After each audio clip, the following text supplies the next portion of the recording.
but getting back came hindering. Huzzah! Salutations! I'm here to lead the team.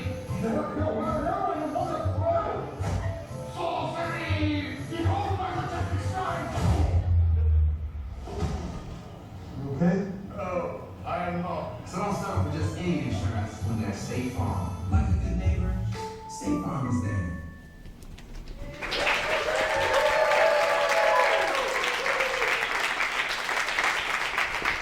Hello. My name is Connor Ratliff. This is Connor Ratliff Presents the Acting Class.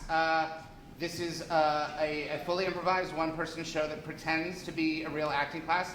We normally do not have ads during the show, but I thought it would be appropriate for me to show you the nationally televised television commercial that started airing a few days ago. I thought it's just timely. There's going to be maybe a few people who are thinking about it. If I don't play it, then people will be waiting for it.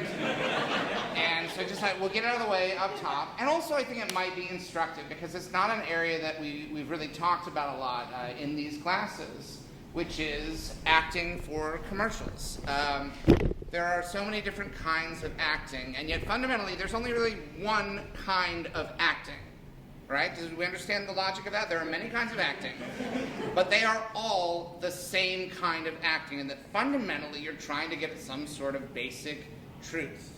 All right? Unless the point of the acting is to do the opposite of that, in which case you're still trying to get the truth of what the opposite of that would be. So there is no form of acting that doesn't fall under my definition of what acting is. And it is a different area, because obviously if one performs, the great Shakespearean plays, if one performs a play by Harold Pinter or David Mamet, someone like one of the big names, you approach that in a different way than when you get the sides for a product or a service. When you're acting in an insurance commercial, you have to treat it the same way, even though you know that you're only doing it for the money. You know that you're, like, if this was something, I'm going to be honest, I'm just going to say the thing that a lot of people are too frightened to say, which is that if they had come to me with this and said, we want you to do this, and we don't have a lot of money for it, I probably wouldn't have done it. It wouldn't have been, this was not a passion project. And yet, you have to, when you get there, you have an obligation as an artist and as a professional to approach it with the same level of seriousness that you would if you really cared about it, all right? Because that's what acting is. Who cares why you're doing the acting? It's once you get into the acting zone, your feelings don't matter, your motivations for why you're doing it don't matter. You have to do the thing at the top level that you are capable of doing it. Now, I usually talk to actors and non-actors during this. But I have been thinking about the advertising space because one needs to survive as a professional. A lot of times these are the jobs that allow you to survive as a professional. You can't just be an artist, Like, there's a reason that the term starving artist is not an unfamiliar combination of words.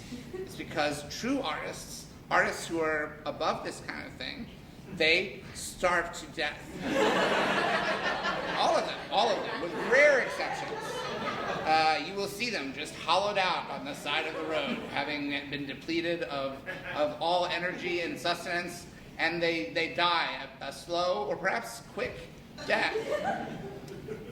So I want to talk to a few people tonight, actors and non-actors, but I want to open up another category. First of all, let me just ask, how many people in the audience here identify as actors? All right. And you've raised your hands. I've seen it's about roughly half. How many people here make a noise? Because you're not a performer, and it'd be fun to hear what you come up with. If you identify as a non-actor, make a noise. Sounds like more than half. All right, I'm going to be talking to people from both groups in this class tonight. But I also want to talk to people, if there's anyone here who has a business that needs advertising, a product or a service, don't make one up. It has to be real. And what I'm going to offer at various points, maybe only once, we'll see how it goes, is I want to get into a dialogue. If you're a business person, you're like, I would have an ad, or I do have ads. It's great if you already do have ads, because then you'll already know what to tell me. And I'm going to talk to you. Who here owns their own business, has something that would require advertising? Anyone here own their own? You own your own business. Yes. What's your business? If I can ask. It's software for architects. Software for architects. Yeah. Do you advertise? Not really.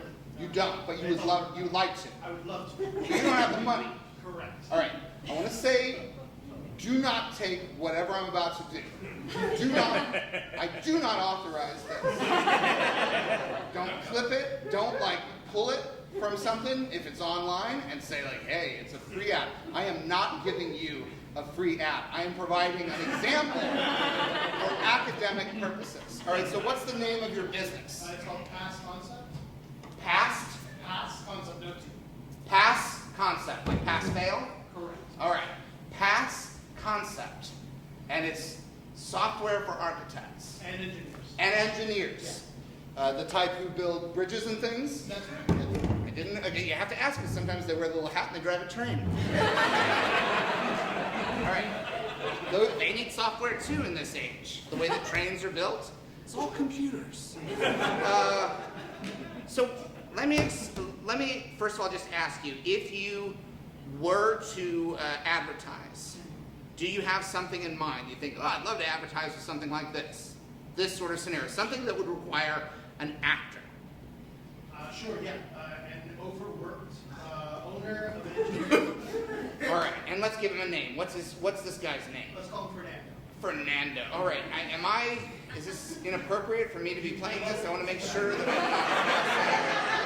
not crossing some sort of line culturally or ethnically. There are things I will not do. All right, so I played a character in a Netflix film named Brad Garcia. And people have questioned this. Well, we don't know who adopted him. All right, so Fernando. Fernando is an architect or an engineer?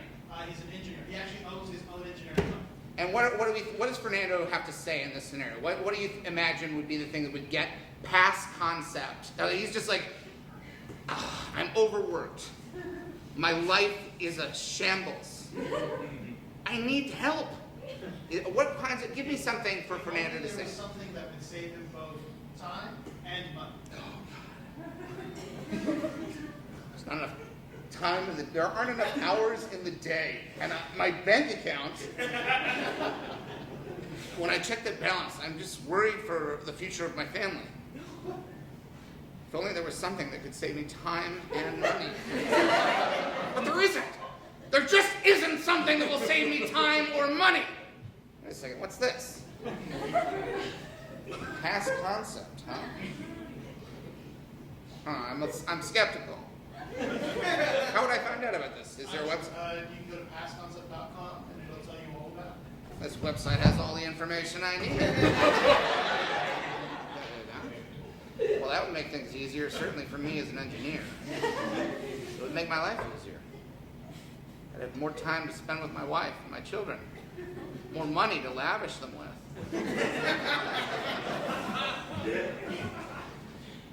I'm worried. This is almost too good to be true. What would be something that would convince me that past concept is a good idea for Fernando? It's quick and easy implementation. Quick and easy. Well, this is going to take forever. No? Oh. And the implementation seems almost effortless. My God. Past concept, where have you been all my life? Jesus, this is a great service. Past concept?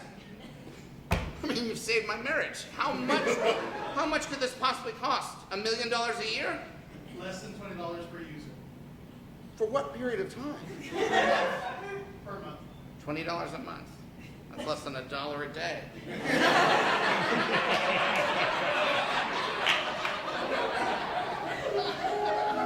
I mean, let me figure it out, okay? 1, 2, 3, 4, 5. That's all the singles I have. And I have a 10 and a 5. That's $20. I'm good for the next month, and I've saved so much time. I'll do it this month, and I'll see how it goes. Because I'm a skeptical person by nature. Most engineers are. You have to be skeptical. You can't just assume, oh, everything's going to work out. That's how bridges collapse. That's how people die. Normally, I spend so much time making sure that my engineering is exactly right. It just kills me.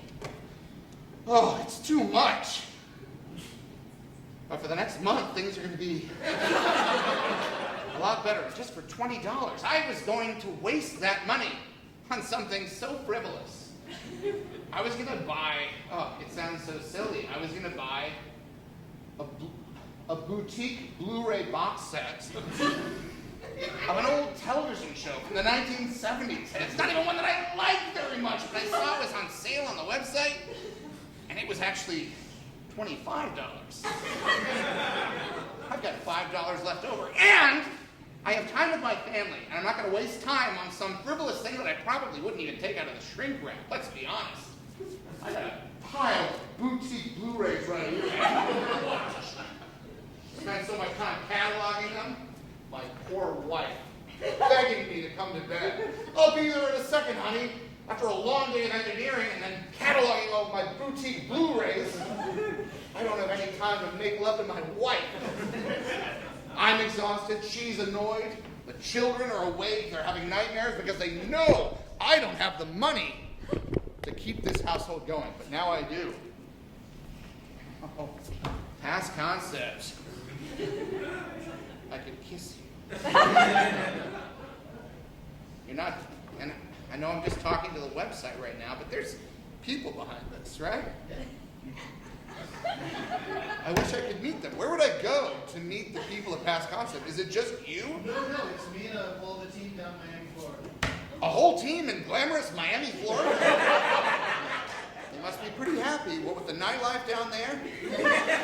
Work hard all day, but they still have time to treat themselves to everything Miami has to offer. Oh, boy. Just imagine the life they have. I feel like I've already been there after watching every season of Dexter. I have those Blu-rays right here. And I've watched them, so I know that team is going to be top-notch, just like all the crew that worked with Dexter. Because Dexter was good at his job. Say what you will about Dexter Morgan, all right? I'm not saying he didn't make mistakes. Boy, did he make a ton of mistakes. But he had a code. He had a system, all right? Passed on to him by his father. The moment that his father recognized that his child was a sociopath with a lust for murder, he channeled Dexter's impulses the same way I'd like to imagine that the team at Past Concept will channel their impulses toward making my life that much easier. And all for $20 a month. Think of it. Fernando, you lucky dog.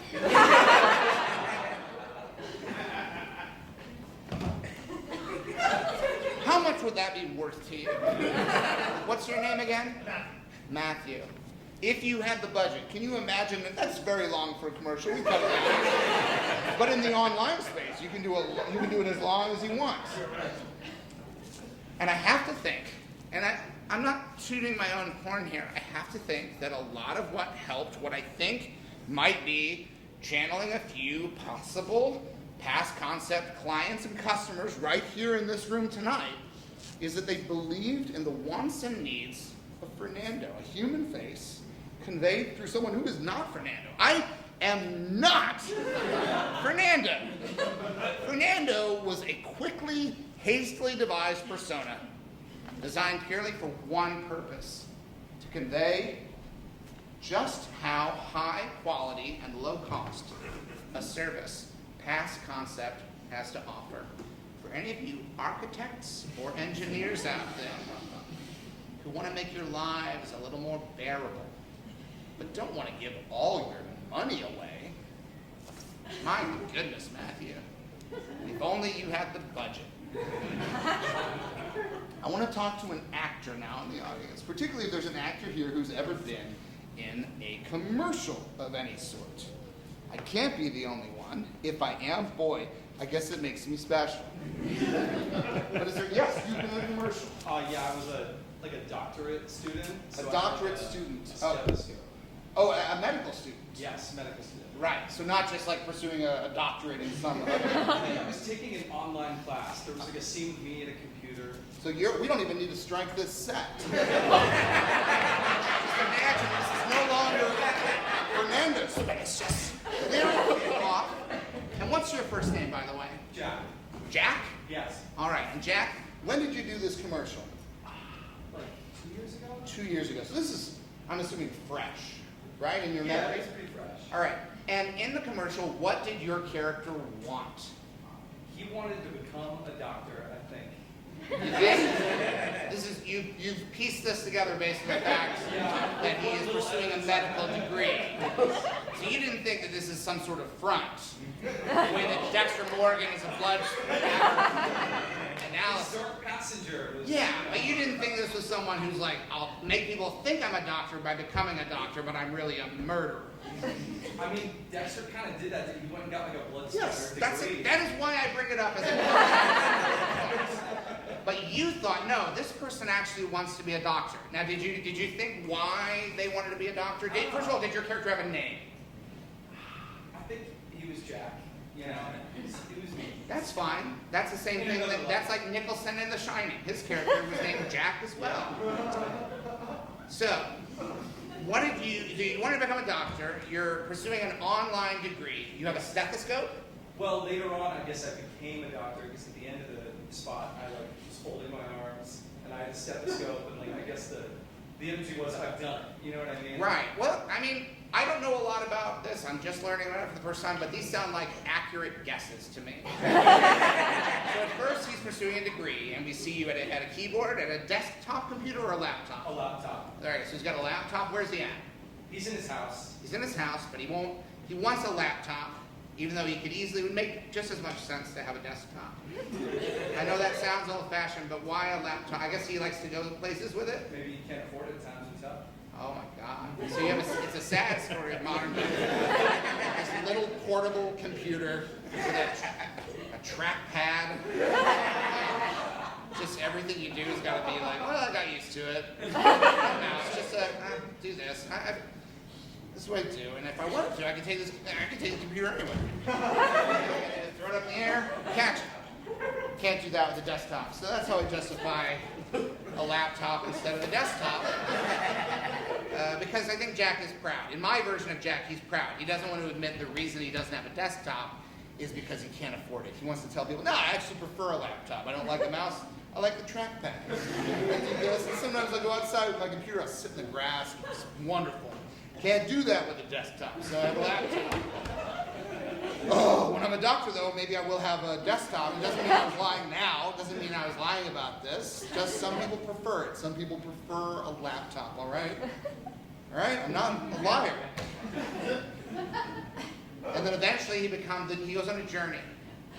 Right, Jack? Off screen. But yes. Off screen. So we see him just like, studying? Yeah. Did you say anything in the commercial? No, there was voiceover. There was voiceover, but you didn't hear the voiceover. What did the director tell you? Just act like you're on the computer. I was like clicking and then I took some notes. Clicking on the trackpad? Yes. All right. I mean, we all agree, when people are on a laptop, it looks stupid. It's great. It's a little square on the bottom, right below the keyboard, and you can do all the things that you would do with a mouse, but it's on a little square, and you just like, I want to be a doctor. I can't wait to be a doctor. And then, how much time passes, do we think, Jack? 3 years? 4 years? Maybe like it's a 3-4 year 3 or 4. Let's be optimistic. Let's say he's a fast learner. It's a 3-year degree. Still owns a laptop. What were you wearing when you were at the laptop? A pullover with the logo of the school, UNC. Oh yeah, I bought this in the bookstore. It's got the name. Here I wear this out. Outside in reasonably cold weather. It's a zip up, which I prefer because I don't like a hoodie that you gotta pull over, so I can look how quick I can get out of it. And I can get back into it. Zip it up. Now it's the same as a pullover. It's like the same, like the zipper Like, you don't get a lot of, like, either heat or cold that goes through, although I wouldn't wear this in a too hot weather, but the cold doesn't get through the zipper. It's a tight fit. The teeth of the zipper, they really don't allow a lot of cold air, so it's as good as a pullover. And, yeah. And it says, again, it says where I go to school. And 3 years passed by. No longer wearing the hoodie. It's in the closet. It's hung up. It's folded. Now I'm in a hospital. And I have a stethoscope and I'm wearing doctor's clothing. Medical, professional clothing. And a man just died. There's nothing I can do about it. It's a teaching hospital, and I'm a resident. And this is something that's going to happen. I was pretty upset about it a few minutes ago. You're catching me in a good moment right now.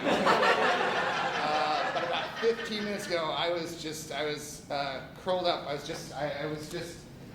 devastated because I was just like, it's my fault.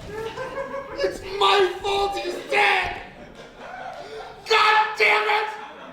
God damn this world! Why did I become a doctor? I'm not cut out for this! And then they gave me a very inspiring pep talk. They said, look, people die every day. We're here to stop that when we can, but we can't always stop that, right? All we can do is our best, and our best gets better every day. As the technology improves, as we learn more about the human body, science makes progress. Now, a lot of funding cuts are happening right now, so there's going to be a dip. Next, you picked a time, the next few years are going to be rough. The next few years are going to be rough. The funding's gone, and the people in charge are mostly guessing. They're making wishes. They just recalled all of the Tylenol in the hospital. That's okay. Let's roll with it. It's still better than if this was the turn of the 20th century. You ever watch The Nick? Good Lord, those were the best of the best. I don't know if you've seen that show, but you have to remember, those doctors back then were the best at what they did. And all they would do all day is cut people open and say, well, that didn't work. And they learn a little bit more. That's what's happening now, 100 years from now, if the species still exists. Those people will look back at the doctors who got the degree on their laptop and who went in, did their best, but people still died. And they'll think, well, that doesn't happen anymore. Not the way we do medicine now. The year is 2125. And hospitals are very tiny now. I imagine you're surprised by that. It used to be that for medical care, they build a big building and there'd be room after room after room after room, and we don't need to do that anymore. Thank God, it's barbaric. Sometimes you'd have just a bed and another bed all in one room. But now, I mean, that's not even what we would call a hospital anymore. Like, a hospital now is about this big, right? And everybody, if you get sick, you go in your own hospital, okay? And you're probably wondering, like, how? Like, what do people shrink down really small? No. That's not it. I can't tell you what, I wish I could, but the problem is, I have traveled back in time 100 years. And I'm allowed, they said you can tell them the broad strokes, but don't tell them anything that they might piece together and figure it out too soon. Because it worked out really well, all right? The years of 2025 to 2050 were a shit show. And from 2050 on, once the oceans, well, something happened, okay? I'm going to tell you. Something happened. And it was so amazing. All right, this is how we sit on chairs now, by the way. Something happened in 2050, and I won't tell you what it is, but we were so surprised. If I told you what it was, you wouldn't believe me, but it changed everything. It changed the way we thought about medicine. It changed the way we thought about humanity. And from 2050 to 2100, because it's 2125 right now, from 2050 to 2100, things were really great. Now it's started to slide a little bit, but Fortunately, we had cracked the tiny hospital by then. And I want to emphasize again, everyone gets their own hospital. They're this big. And it's not that you shrink down and go in the tiny hospital. It's not that. That would be ridiculous. I mean, we can do that now. We just don't. Like, we do have shrinking technology. So if you wanted to, you could go in a, shrink down and go in a tiny hospital, but the doctors would immediately say, get back to normal size and do this the right way. Medically correct, all right? Because now you're too small for us to do medicine on you, okay? Again, I don't need to be able to figure out how the future works, all right? Anyway, now I'm no longer a doctor from the future and back to being your character. And at the end of the commercial, he's gone on a journey, and he's a doctor. Would you say that's accurate to what you did? Yeah. I went on a tangent, but the character that was named Jeff? Jack. He wanted to become a doctor, and he became a doctor. And we jumped over the part where he learned medicine. And those are the beats you have to play. Because fundamentally, you're just about selling people going to this school, right? Yeah. And so you just want to see, like, hey, he did it. Maybe I could do it, because I find this character, Jack, I find him relatable. Right? And that's what it takes. I applaud what you did, Jack. Do you have any data on whether or not it worked? Did more people go to? Yeah, actually a bunch of friends from that area would like text me and be like, I saw you in the thing, so maybe. And did they then enroll? Because otherwise, it just sounds like they were being your friends. I'm asking, did enrollment go up in any appreciable way? We can credit to your performance. I haven't had access to that kind of data. Yeah, it's proprietary. They won't tell you, will they? They won't tell you. I bet the numbers went up. Because I can't see you, Jack. You're in the dark. But I feel like you have an honest voice, and even though your voice wasn't featured in the commercial, it shouldn't factor in. I get a good vibe off of you, and I'm inclined to think that if I'm getting a good vibe off of you speaking, that other people who perhaps were in the market to change their lives, to change the course of their lives, that your performance might have had an effect. All right? So I applaud you for that. Has anyone else ever been in a commercial? Yes, you. Yeah. What was it for? What's your first name? Julia. Julia. What was the commercial for? It was for an apartment outside of VCU. An apartment Yeah. outside of VCU. Virginia Commonwealth University. I was going to guess Viet Cong University. I don't know if that is a place, but it was Virginia Commonwealth University. Yes. So it was another, we're selling education, we're selling higher education, and if you're in higher education, you're going to need to live somewhere, right? Yeah. Get busy living or what? Get busy dying, shall we? So, in the commercial, who was the character you played, Julia? I assume me if I. So you think you think you were playing yourself? Yeah. Not just a character, because you, Jack, were not playing yourself. You just said this guy's name is Jack, like me. But you think it was you. I think it's like an alternate reality. All right, quantum physics. The madness of the multiverse. You thought this was an alternate reality version of you that was selling an apartment? Was it your apartment? Like, I need students to rent this. No, so it was like a lot of B-roll of us like enjoying. I was with other people and we were like enjoying the room in the apartment and enjoying the rooftop and the gym. Yeah.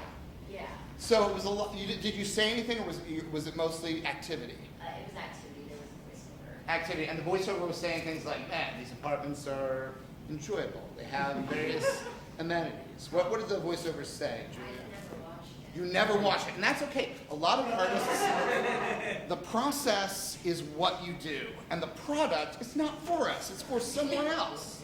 All right? You don't need an apartment near VCU, do you? No. So why would you watch it? Why would you watch it? There's no reason. Don't give her a hard time. So it's you and how many friends? 3. 3 friends. And what do you think the dynamic was between Julia and the 3 friends? Ooh. One of them was like pretending to be my girlfriend, which was weird because I don't think she was gay. Holy shit, okay. So we have a straight girl who's pretending to be your girlfriend. Yeah. And you live together in the apartment? Yeah, actually. Yeah. Yeah. And then there were 2 guys there too. And were they pretending to be lovers as well? No, they were 2 straight guys? 2 gay guys, 1 gay, 1 straight. I believe both straight. 2 straight guys, a straight girl. Yeah. I mean, I don't want to get too into the weeds on this. But you're the one who brought up these dynamics. Now, I don't know why that played like a magic trick. Like the Prestige. Like I bounce the ball to myself and then get it on the other side. So we have Julia. And do we remember the name of the... Now when you say she was pretending to be your girlfriend, this is in world. She thought you were a couple romantically? That was like the little app living. So she's playing this in reality. So she's like, I think we're a couple. And the guys were like, that's not us. 2 friends. And we're not jerks about it. I just don't, like, it's just not, it's just not right. And I think this guy is gay. But once the first guy was like, yeah, we're not, he was like, oh, shit. Yeah, me neither, I guess. Why'd I say that? Why'd I say that? I'm out! Like, that's his journey, I like to think, is that this guy is out, but felt a weird social pressure just in the context of the apartment. He was like, yeah, me too. Why? Society did this to me. Meanwhile, over here, you've been placed in your dynamic. You had to go along with her dynamic, right? Yeah. So you're like, yeah, we are a couple. Yeah. Yeah, what's the big deal? That's just the reality of it. Yeah. Okay, so what kinds of things were you doing in the apartment? You were hanging out? We were playing card games. Card we games. were taking little mirror pictures together. Mirror pictures of this big mirror. Well, there was in the bedroom, there was like a standing mirror. Guys, let's go into the bedroom and take some. Yeah, that'd be hilarious. Yeah, let's do that. Yeah, okay, yeah. Let's take, sure, let's go in the bedroom and take mirror pictures. That'd be fun. Sure, yeah. Oh my God, what a big mirror in here. Oh, this will be great. Yeah, you should just like all be like, oh. And then like, are you getting it? Oh, because if I can see the camera, then great. Having fun. Should we go up on the roof? Right? You went on the roof? Yeah, we did that. Oh shit, okay, alright, okay. Oh man, wow, it's amazing up here, okay. That's great. Oh my God, what have you... Man, it's lucky that we live here. It's lucky that we're friends and we live here. Not everybody gets an apartment this good. We have a fun mirror in the bedroom. Plenty of room to play cards in the common area. And up here on the roof, it just looks so good. Oh, you can see VCU from up here. That's nice. It's a weird tension with the 4 of us. I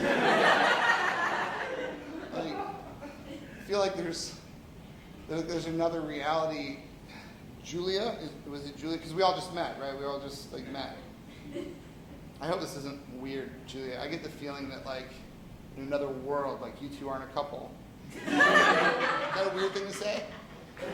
And in another reality, maybe like Ken and I are different. No, I don't mean anything like it's nothing. I'm just talking about quantum physics. I'm just saying that everything's true in every reality. Okay. Like, you're not a couple in another reality, maybe we are. Maybe, right? I don't know. I don't know how it works. That's just something I've heard. Well, okay, fine, fuck it. Let's just like, we don't need, you guys stay up on the roof. Why did I do that? Why did I do that? I'm going to fool myself on the roof. Oh, now I got to look at myself in this big bedroom mirror. You're making it awkward, David. Don't put this on Ken. Ken is like, he's boring, but he's not making it weird. You're making it weird. Where's this even coming from? Like, your family accepts you and loves you, all your friends in high school, like it was not a problem. But suddenly you get to VCU. And it's a clean slate, and you don't need a clean slate. David? What the fuck are you doing, David?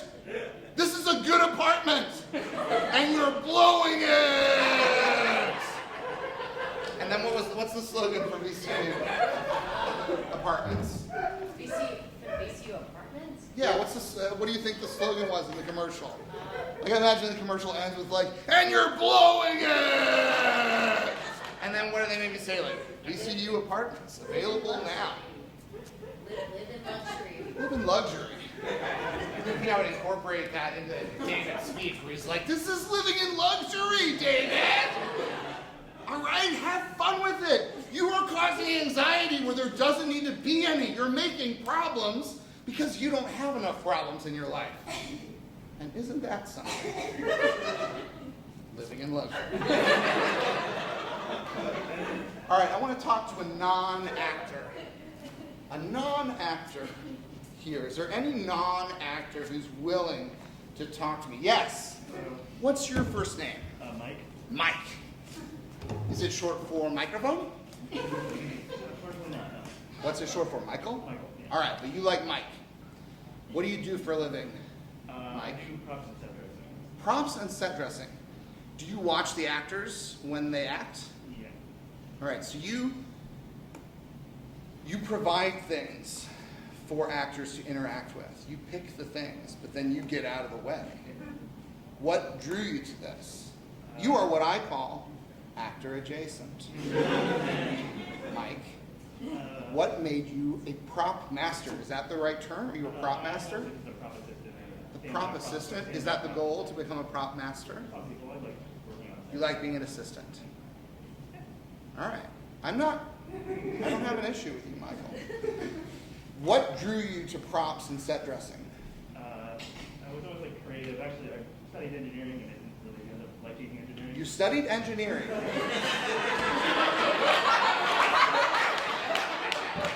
Didn't end up liking it. Oh my God! It costs so much money to be an engineer! And it takes up all my time! I might as well be a fucking props assistant! I'm no engineer! No one will help me! If only there was a product or service with a team of people who live in an exciting city. In a state that between the years of 2050 and 2100 will fall into the sea. But the choice is made. I want to work with props. I don't want to be an engineer. I don't want to be an engineer.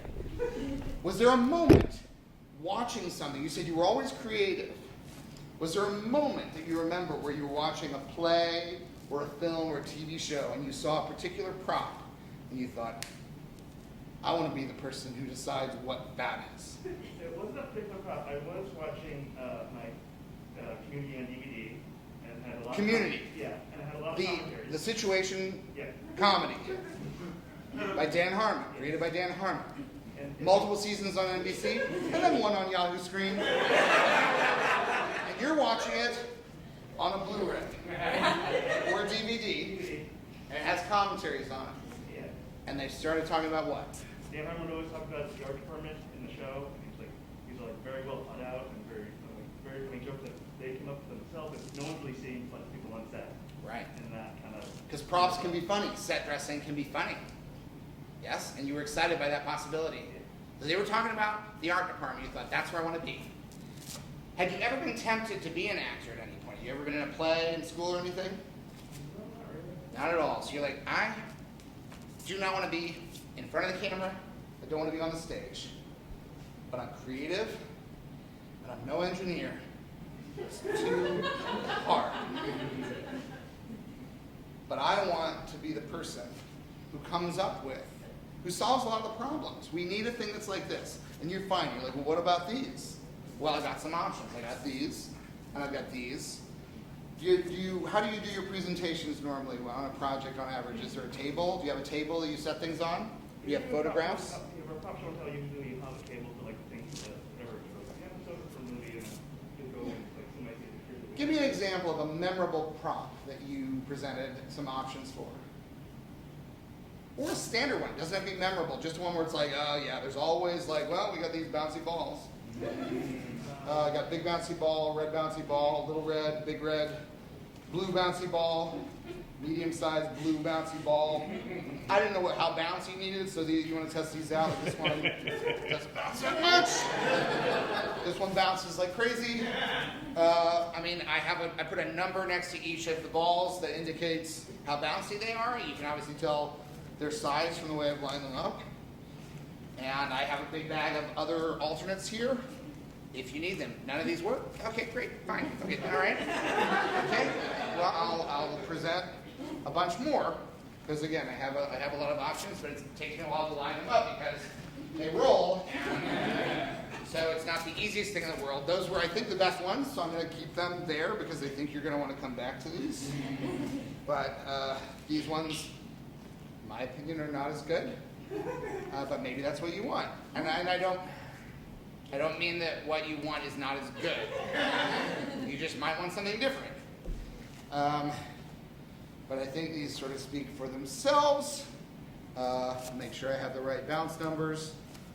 Again, this is a 1 to 10, 1 being the least bouncy and 10 being the most bouncy.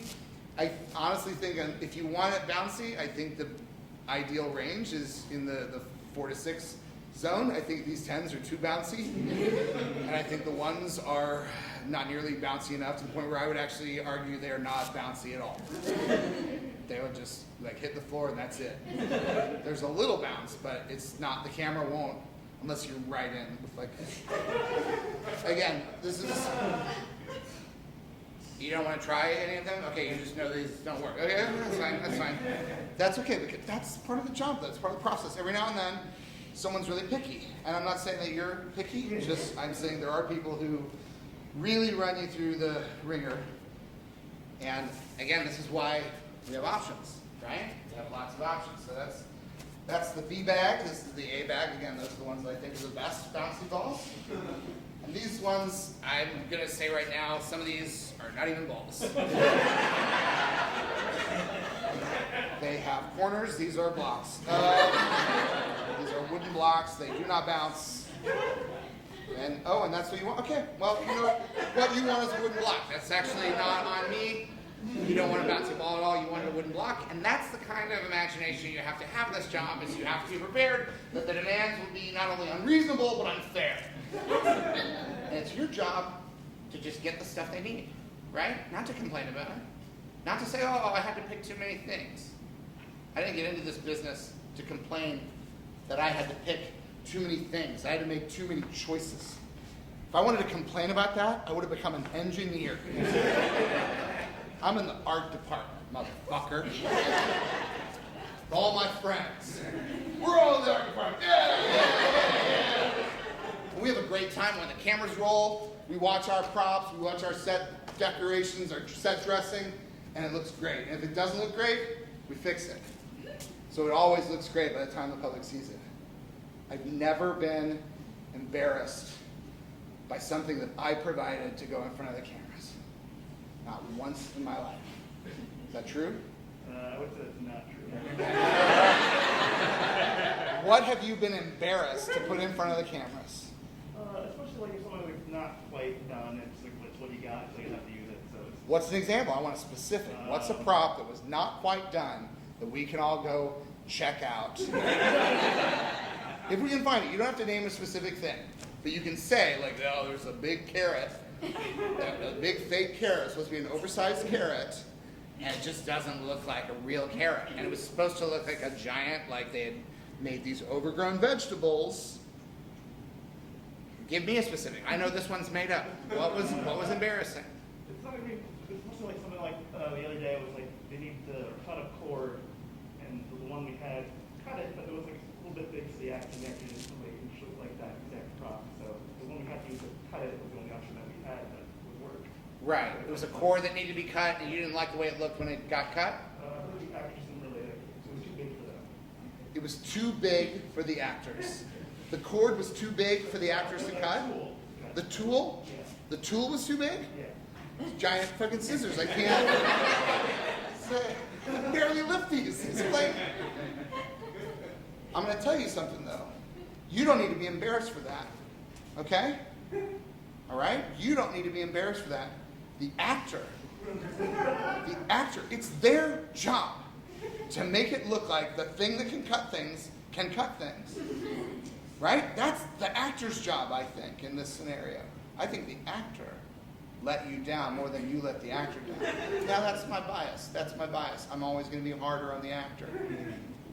If you can't cut it with the real prop, act it so well that even the camera itself, even the audience watching the cord not be cut, will believe that they are watching a cord being cut.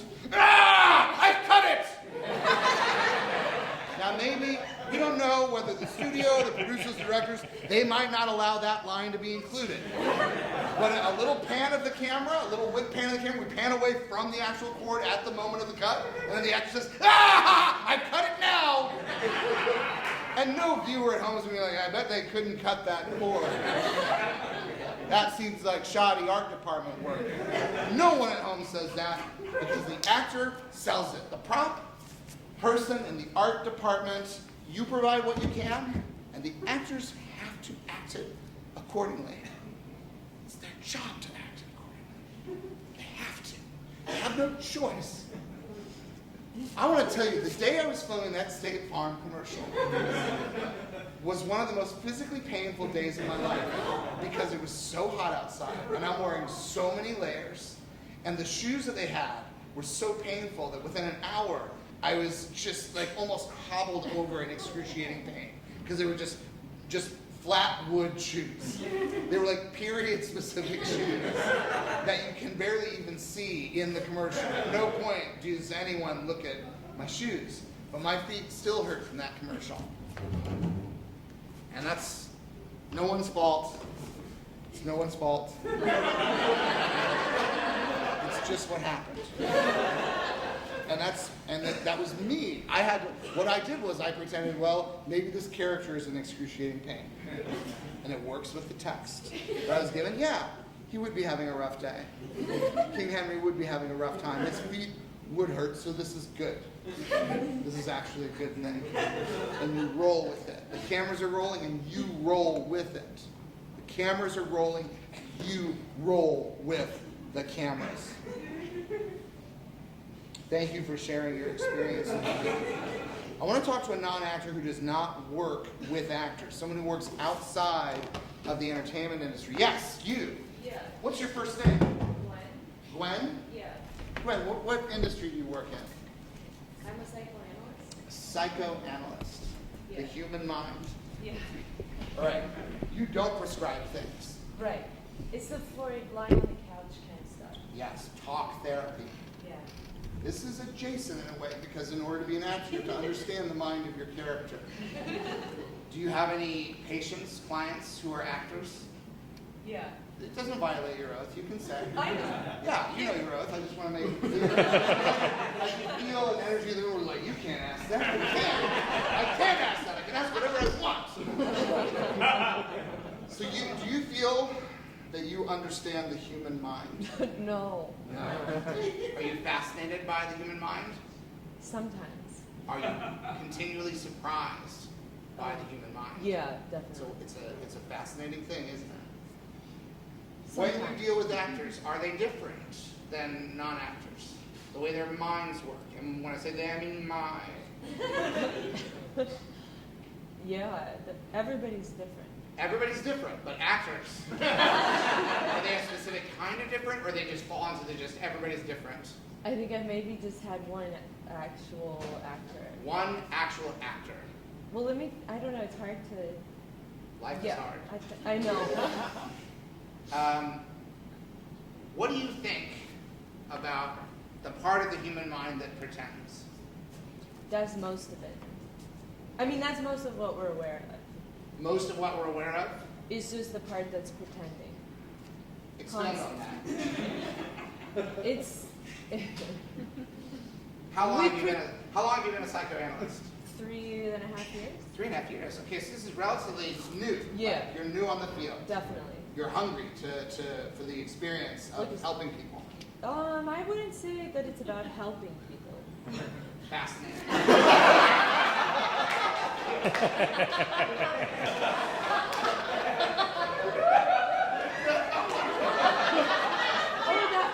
That never works. No, I'm just going through the other options. It's not necessarily about helping people. I'm just imagining, you don't advertise, do you? I want to. I want to. I'm going to have to start because I'm going to go into private practice and I need to get, I'm going to. Where are you from? Am I detecting a slight dialect? Oh, no. No, I won't do it. Connecticut. What? Connecticut. I can't do a Connecticut accent. The only Connecticut accent I can do is Joe Lieberman, the former vice presidential candidate who sounds like Alf from the 1980s sitcom. No, he doesn't sound like Alf. He sounds like Alf's owner, or not owner because he's an alien. The man, the adult male, the eldest adult in the human household that Alf the alien lived in sounded like Joe Lieberman, the year 2000 Democratic vice presidential nominee and later independent senator from the state of Connecticut. And he sounded like this. So I'm going to imagine, for the purposes of this is not your accent, but I'm going to imagine just a normal Connecticut psychoanalyst doing a commercial for my practice. My name is Dr. Joe Lieberman, and I am a psychoanalyst. I want to be clear, it is not my goal to help people.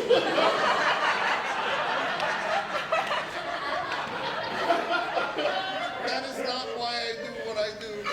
I have my reasons, and they are my own. But I would love for you to come pay me to talk to you in my office, which is lovely. I have a potted plant and a lovely view of the parking lot of the building in which I run an office.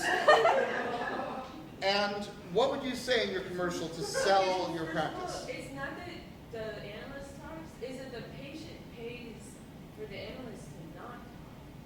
Pay me to not talk. It's not that you'll pay me to talk to you. You pay me to listen. You will do the talking. And every now and then I'll say something though, right? Yeah, but... Well, how does that make you feel? We don't want to promise that because then... I don't promise to talk. That is not a guarantee. Sometimes you might come into the office, talk for 50 minutes of an hour, and then I will just point to the clock and say,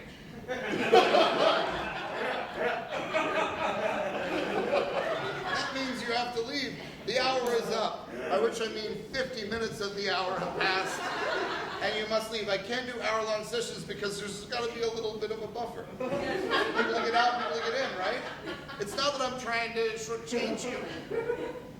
The 50-minute method works. Am I right? Do you 50-minute No, method? I don't think it works. You don't think it doesn't work? I don't think the 50. How many minutes do you do? Oh, man. Well, How many minutes do you do? 45. 45. Even less. I won't talk. And it's not 50 minutes, it's 45. It's 3/4 of an hour in my office. You can come in, but then you have to leave. And then so there's 15. I give you the floor for the next 30 seconds. You can say whatever you want, but then I'm going back then. What am I getting wrong here? You're getting it all right. Wow. Are you serious? I'm getting it all right? It's really good. Now I can tell that you are just playing a mind game. Because you have made the calculation to cut and run. You have made the calculation that this was a mistake. And psychologically, you know the easiest way to get out of this is to flatter me. But I don't care. No, that's what you did. You said you'd give me the floor. Yes. I knew you'd need a good interpretation, and How would you sell your practice if you were able to do an ad? 45 45 minutes, but it feels like 50.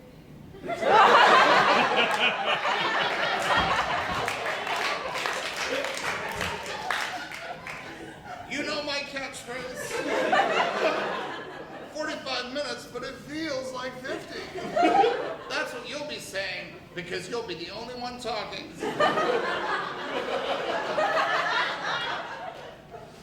How is it going? How is your practice going? Really good. Really good? Yeah. And what do you like most about it? People changing over time. I love to see people changing over time. They're coming to me, and sometimes even over the course of minutes, I'll see them changing. And I can just watch. I'll watch the transformation happen. It's amazing. Over the course of 45 minutes, the way a person will change. And then week will become month, and month will become year. Year will become, well, no, you're only 3.5 years in. So I don't know if it works on the decade scale. Check back with me in 6.5 years, and we'll see. But if you're in the market for a psychoanalyst, a what? A brand new one. A brand new one. How'd you like a new psychoanalyst? Those experienced ones have got it all wrong. Look at our society. They obviously haven't been doing their job very well. When I look around, I think, oh boy, the experienced psychoanalysts have really done a number on this country. Try something fresh. Isn't it time you tried something new? 45 minutes, but it'll feel like 50. Is there a persona that you play when you are in these listening sessions? It's involuntary, it depends on the patient. You're right. Yeah. You cannot help but play a version of yourself. You can't give, You can't help it. you can't fully be yourself with these clients, right? Well, what is that anyway? I don't think I've ever really fully anything because I'm not really this self. So there's just different versions that come out no matter in different circumstances. Interesting. Yeah. Say more about this. You believe that there is no pure self. There are just many different variations. Every person has many different layers to their personality, Yeah, and these I different think- layers will come out. I think the purest form would be from the unconscious, and that you have almost no awareness of it all. That's right. Yeah. The unconscious mind is the only part of the self that you have no control over. Yeah. Which means, for actors, the rest of your mind is within your control. Everything but the unconscious mind. So while you are awake, you have access to these layers. And this is true of non-actors as well. Because there are non-actors here, just as our psychoanalyst has confessed, who will present a version of themselves that will change depending on the context, depending on who they are having this interaction with. You cannot help but play a character, even if you are not an actor. Is there another non-actor here? I want to contrast. Yes, you are a non-actor. Yes. What are you? What do you do? I'm a food scientist. A what? A food scientist. A food scientist. Tell me what that entails. What do you do? In my current profession, I develop food products, so in plant-based meat. So like Beyond Meat was my employer previously. So I develop plant-based meat. So when you walk in the grocery aisle, I'm the scientist behind the curtain, developing the formulations and commercializing it. I believe you were speaking slightly in metaphor, yes? That you, when you walk into a grocery store, you said, I am the scientist behind the food. You don't mean that you lurk in the grocery store, that if there are hidden scientists, food scientists in the grocery, not that you haven't been in a grocery store, but that's not your perch. That's not where you do your work from. But if you see Beyond Meat, food that has had science to help create plant-based foods, you've been a part of that process. So we've all seen the plant-based foods. We've all seen them. Has anyone not seen the plant-based foods? So we've all had the experience of the food scientist who metaphorically hides behind the food and watches as people sample their wares. How does it make you feel to know that everyone here has had an experience based on what you have done? Well, I really like the fact that my work shows up on a shelf and I can see people either liking it or disliking it. But I also know that the moment I say this, there's going to be conversations around, I don't really like it. And I'm like, me too.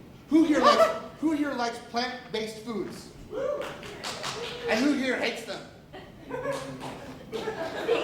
Who? Who? You hate them. Why? You're so close to the scientists. Oh my goodness. But, so you might, if you were in the grocery store for a lurk, let's say you're literally lurking in the grocery store, you might see this person looking at, why do they make this? Why do they make it like this? I don't want plant-based foods. I either want plants, or I want food that is not based in plants. I either want to eat a plant, or I want to know that something suffered and died so that I could eat. I don't need this. And that's a show that you set in motion, that you watch, essentially. You watch it play out in real time, and sometimes, oh my God, oh good, they have Beyond. Oh, now I don't have, now I can eat this, and it's just as good. It's just as good. Because the scientists have made it so. And you're watching that. You've seen that happen, yes? What's your first name? Can you pronounce that for me? I don't want to mispronounce it. So spell it for me, because I would do it terribly. Noopur. Noopur. Noopur? Okay, close. I got it close? Yeah. Okay, so have you seen it in real life? Have you seen this thing happen in the grocery store where you see people looking at the food? Yeah. And will you just stand there and watch it, or will you try to do it? No, I won't watch it, but I'll like if they're considering buying it, I go up to them and be like, oh, hey, I like this product. I notice you're looking at the Beyond burgers. I like them. I think they're good. Do you ever say I'm a food scientist? If they ask. But if they don't ask, you'll pretend you were just...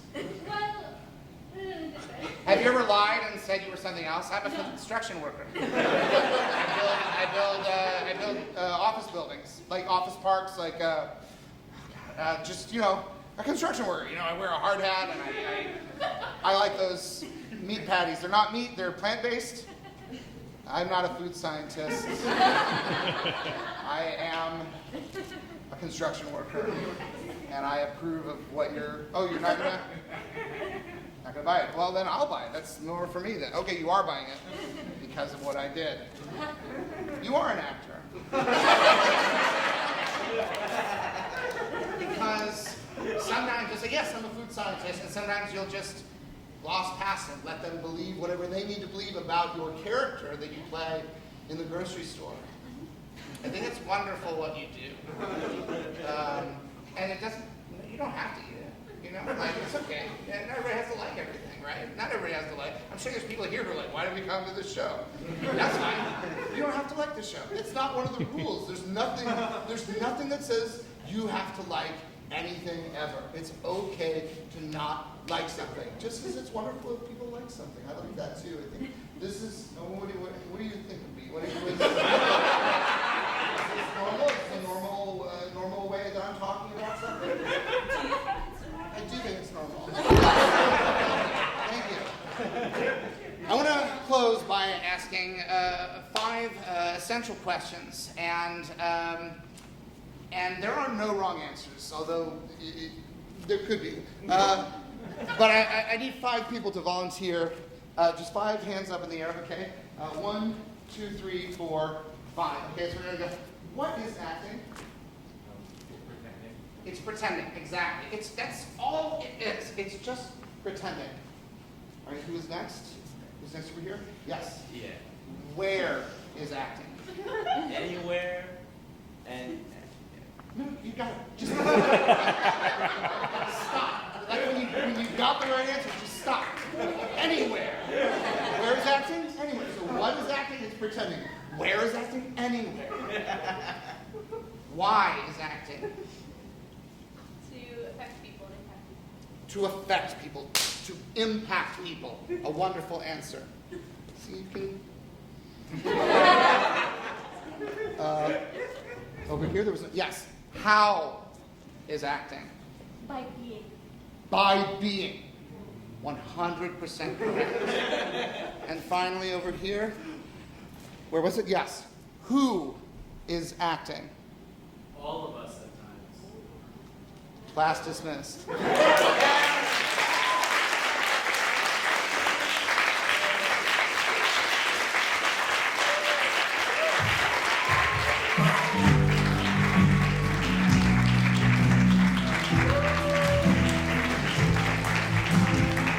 Keep it going for acting black.